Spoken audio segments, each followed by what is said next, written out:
ගොඩක් අය මගෙන් අහනවා මං කවුද කියලා. මම සිංහල බෞද්ධ මව්පියන්ගෙන් උරුමයෙන් එන සිංහල බෞද්ධ කාන්තාවක්. මම ගුරුවරියක්. මගේ අධ්‍යාපන සුසුකන් තිරනම උපාධාරී ගුරුවරියක්. පුවත්පත් ලේඛිකාවක්, සාහිත්‍යීකරණයේ කාලයක් නිරුණු කෙනෙක්.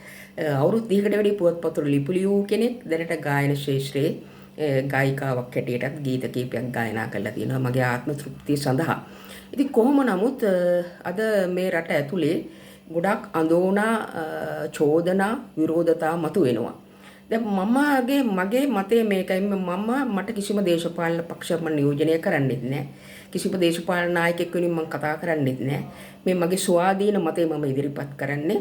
අනිත් එක මගේ මේ රටෙන් මට කිසි දෙයක් අවශ්‍යත් නැහැ. මම බලාපොරොත්තු වෙන්නෙත් නැහැ. මේකෙන් දිනා ගන්න දෙයක්වත් මට නැහැ. මේ මගේ මතය ඉදිරිපත් කරන්නේ. දැන් එක මතයක් තමයි මේ රජයේ යටතේ ශාසන විරෝධී ක්‍රියාකලාපයන් සිදුවීම් වෙනවා කියලා. එතකොට බුද්ධ ශාසනයේ තියෙන කාලේ දැන් මේ රජයට ඉස්සෙල්ලා බුද්ධ ශාසනයේ තියෙන කාලේ තිබුණානේ, හොඳින්ම තිබුණානේ. එතකොට මේ රටේ ජනහිතකාමී ක්‍රියාකාරකම් වලට මොකද වුනේ? ඒ ජනමූල නායකත්වයක් තුලින් ගලා එන්න ඕන දේවල් වලට මොකද වුනේ? බුදුරන් වහන්සේ සී ධර්මස්කන්ධේ රජෙකුට කළ යුතු රජෙක් කළ යුතු දසරාජ ධර්මය ගැන දේශනා කරනවා. මේ දසරාජ ධර්මයෙන් පහක්වත් මේ රටේ ක්‍රියාත්මක වුණාද? නෑ. ඒ ක්‍රියාත්මක නොවුණු නිසානේ අරගලය ඒ වගේම වෙනත් ප්‍රචණ්ඩත්වයන් දේශපාලඥ හැල්ලුවට ලක්කොට කතා කිරීම විශාල වශයෙන් මිලෙච්ච ක්‍රමයක් නිර්මාණය වුණේ. දැන් අපි අර ගෝල්පේස් පිට්ටනේ අරගලය බලමුකෝ. එතකොට මේ අරගලය ක්‍රියාත්මක වුණේ මේ අරගලයේ පිටිපස්ස මිනිස්සු ආවේ එවකට රජයේ රාජ්‍ය බලය තියාගත්තු පිරිස් විසින් ජනමූල නායකත්වයක් තුලින් ජනතාවට 80%ක්වත් සාධාරණීකරණ ක්‍රමවේදයක් රට ඇතුළේ නිර්මාණය නොවු නිසා යම් අපහසු සහ පීඩාකාරී ආර්ථිකයේ රට ඇතුළේ දැම්මේ නිසා අපි එතනට එමු. දැන් අරගලේ අනුමතද? අරගලයක් කවුරු හරි පිරිසක් ගෝල්පේස් පිටේදී ආරම්භ කළා කියලා මිනිස්සු අරගලේ පිටිපස්සේ ගියයි. ඕන දෙයක ජනතාව ඒක අනුගමනය කරන්නේ.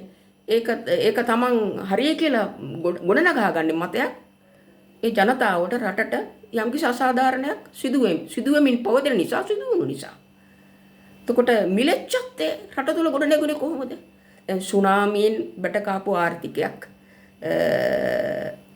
ඊට පස්සේ කොරෝනා වෛරසයෙන් බැටකාපු ආර්ථිකයක් මේ ඊයේ පෙරේද සිදුවෙච්ච ස්වාභාවික විපතින් මම හිතන්නේ ලෝකයේ බලවත් ආර්ථිකයක් තියෙන රටකට උනත් මේක දරන්න සෑහෙන කාලයක් මේක දරන්න අමාරුයි. මේකෙන් ගොඩ එන්න විශාල පරිශ්‍රමයක් දරන්න සිද්ධ වෙනවා. දැන් මේක ආයුධයක් කරගෙන රාජ්‍ය බලය පිළිබඳ සහ පෞද්ගලික රාජ්‍ය නිර්පීබ පිළිබඳ සහ මත ඉදිරිපත් කිරීම නෙමෙයි කළ යුත්තේ. ජනහිතකාමී ඉන්නම් ජලමූණ නායකයෝ ඉන්නව නම් මේ රටේ මේක කතා කළා මේ රාජ්‍ය බලය කියන එක තමයි මේ රටට විනාශ කරලා තියෙන්නේ.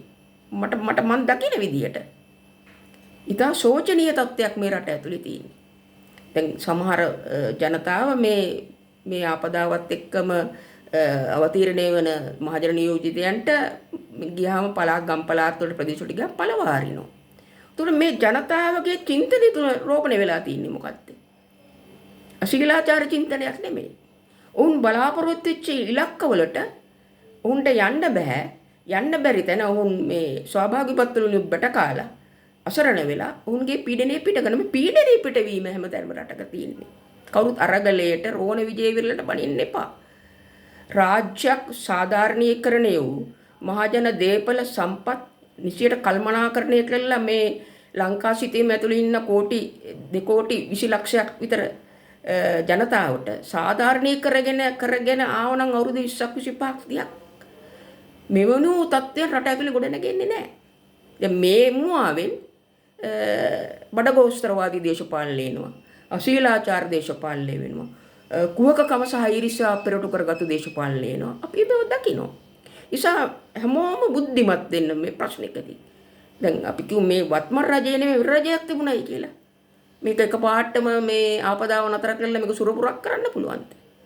ආර්ථික එකපාරට ඍණාගේ තිබිච්ච ආර්ථිකයේ 100ට ගන්න පුළුවන්ද එකපාරටම? බෑ. ඒතකොට ඒ රට එතනට කවුද ගෙනාවේ? එතනට රට කවුද ගෙනාවේ? මේක ලොකු ස්ටෝරි එකක් තියෙනවා. මම කතා කරන්නේ නැහැ. අපි බලා ඉඳලා තියෙනවා, පුවත්පතේ ලිපි ලියලා තියෙනවා. ජනතාවගේ පැත්තෙන් පෙන්නන දේ නෙමේ ජනතාවට උනේ. ඒතකොට ජනතාව හැමතැන ප්‍රකෝපකාරී වෙනවා. කාටවත් ඇඟිල්ල දික් කරන්න එපා. අපහාස කරන්න එපා. මේ කිසිම තේරුමක් නැහැ. මේ ජනතාව අතර සහ දේශපාලන පාක්ෂිකයන් අතර කුලල් කා ගැනීම.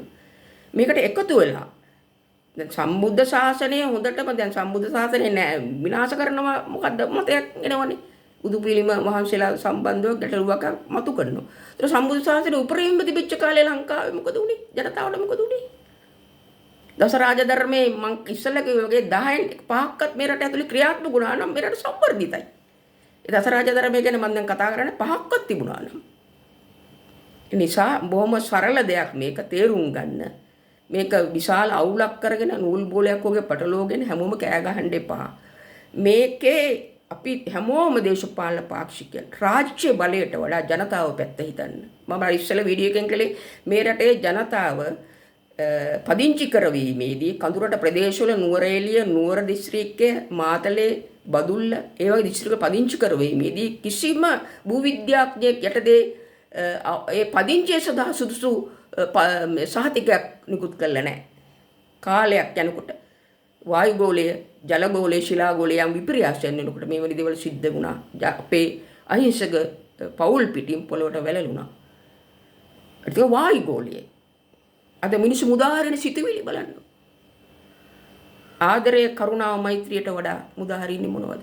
දැන් මේ ව්‍යසනයේදී මේ රටේ ත්‍රිවිධ හමුදාව, පොලිසිය, වෛද්‍ය සේවය, සෞඛ්‍ය සේවය, සුවේච්ඡා සංවිධාන, විවිධ මාධ්‍ය ආයතනය, විවිධ විහාරස්ථාන මුල් කොටගෙන විවිධ පුද්ගලයන් සංවිධාන මුල් කරගෙන ජනතාවට විශාල සේවයක් කරමින් සිටිනවා. ඒ චින්තනය නෙන්න ඕනේ රාජ්‍ය පාලකයාට. ඒ පාලනයට දෙන්න ඕනේ චින්තනය.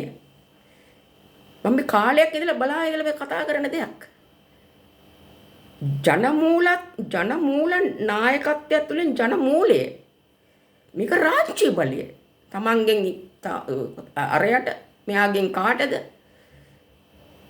මෙහෙම තිබුණොත් මේ දේශපාලන සදාචාරය ඇතුලේ මෙවැනි චරිත තවත් නිර්මාණය වීගෙන ගියොත් මීට වල ලොකු කනගාටුදායක තත්ත්වයන් වලට මේ රටට මුණ පාන්න වෙනවයි කියන එක මම යම් කිසි අනාවකියක් කියනවා. නිසා මම නැවතත් කියනවා මට මේ රටෙන් කිසිම දෙයක් දිනා ගන්න දෙයක් නැහැ.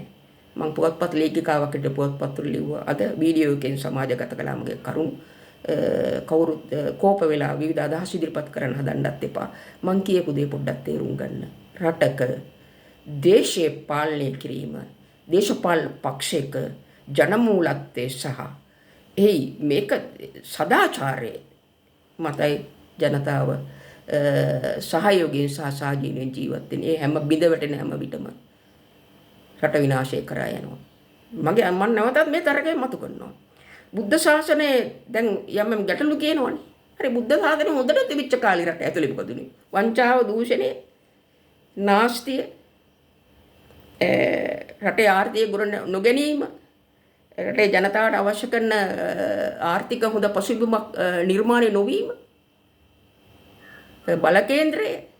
බලකේන්ද්‍රය තුල ජාතික ප්‍රතිපත්තියක් නොමැතිවීම, ජාතික චින්තනයක් නොමැතිවීම, බලකේන්ද්‍රය තුල තියෙන බලය ලබා ගැනීම ආකල්පය පමණ. මෙතන මේකෙන් තමයි රට විනාශ වෙන්නේ. නිසා මේ ගැන හිතා බලන්න. කාටවත් කවුරුත් අපහාස කරලා දොස් කියන්න හදන්න එපා. මේ ගැන හිතා බලලා කටයුතු කරන්න මේ සියලු දෙනාම. අපි යමක් කරා නම් ඒක හොඳම දෙයක් වෙයි. කිව්වනම් හොඳම දෙයක් වෙයි. සියලු දෙනාටම සුබ අනාගතයක් මේ අයහපත් කාලගුණේ පහ වී ගොත් රටට සුබදායී අනාගතයක් උදා වේවා කියලා මම ප්‍රාර්ථනා කරනවා. ස්තුතියි.